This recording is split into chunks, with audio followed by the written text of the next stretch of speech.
কেন? হ্যাঁ? কি হয়েছে কি তোমার?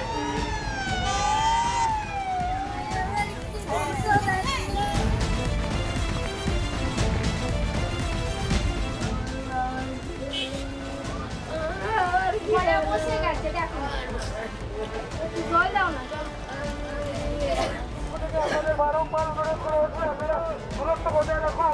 এত জোর ঝাঁকুনি, আমরা তখন বুঝতে পারছি না যে কি হয়েছে, ঘটনা কি ঘটেছে, ওটা তো আমরা ভিতর থেকে বুঝতে পারছি না।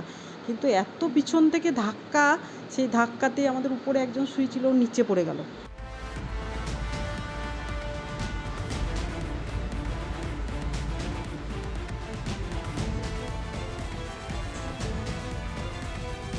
ওয়াশরুম গিয়েছিলাম।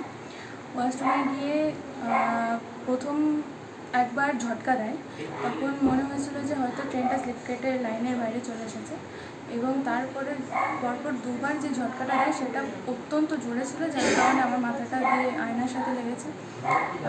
কিছুক্ষণ মাথায় ব্যথাও ছিল। তারপরে আমরা ভাবছি হলদিবাড়ি ট্রেনে সে জার্নি করছে, কিন্তু সেদিন হলদিবাড়ি ট্রেন ছিল না কালকে, ঠিক আছে, সেজন্য সে কাঞ্চনজঙ্ঘায় যাচ্ছিল। তো তারপরে শুনি আমাদের এনজিপি স্টেশন থেকে উনি চেপেছেন, মেডিকেলে গিয়ে খোঁজাখুঁজি করার পরে তখন পাই না। তারপর আমরা রিসেপশনে গিয়ে ছবি দেখতে চাই, আমাদের কাছে বলে যে ছবি দেখাও, তাহলে আমরা বুঝতে পারবো যদি কেউ এসেছে কিনা সেরকম।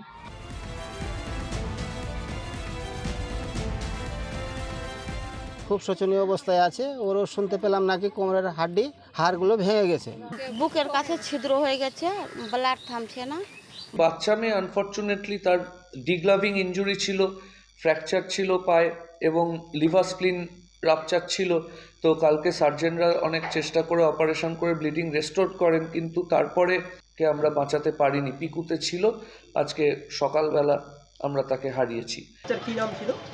স্নেহা মণ্ডল। কোথায় যাচ্ছিল? বাড়ি যাচ্ছিল, শিলিগুড়ি থেকে বাড়ি ফিরছিল। শিলিগুড়ি থেকে ঘুরতে এসেছিল? হ্যাঁ, শিলিগুড়ি ঘুরতে এসেছিল, ওনার আত্মীয়র বাড়ি এসেছিল।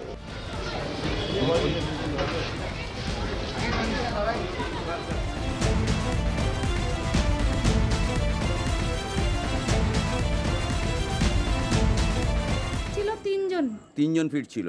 তিনজনই একই অফিসে চাকরি করে? একই অফিসে চাকরি করে। আচ্ছা, তার মধ্যে একজন ডেট হয়েছে। লোকাল বা প্রশাসন সাহায্য করছে, যোগাযোগ করিয়ে দিচ্ছে কিছু? মানে সবাই ইয়ে করছে। আচ্ছা। দাদা আপনার স্বামীকে আনতে বেরিয়ে যায়, মানে আপনার এখান থেকে লোক গেছে?